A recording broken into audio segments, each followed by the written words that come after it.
Hello, I'm the co-commander of the German Folding River Bridge Company, and we are here to do a river crossing operation. Yeah, to give them the combat units the possibility to cross over the river Vaike Mayogi in my background. Yeah, we have a kind of pontons which fell down by a truck and fell down in the water, and then they fold out, and it's a folding bridge. Wheel tanks can go over, normal trucks can go over, and also tracked vehicles. Yeah, so the limit are 90 knots.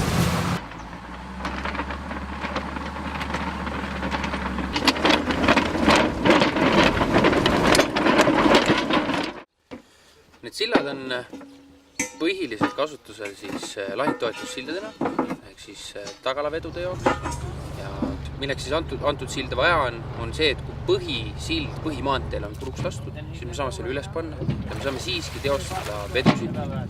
Ja meie nii-öelda logistiline toetus ei jääks pidama selle tõttu, et meil ei ole nagu päris valmis silda. Ehk siis siit on võimalik üle sõita ükskõik mis tehnikat. Silla paigaldamine koos ettevalmistustöödega võtab umbes 10 tundi ja paigaldatakse nii-öelda laiemate jõgede peale, kuhu ei saa jalgadega lahingtoetussilda panna. Ja neil on tegelikult, alla 10 meetri neil ei ole mõtet seda panna.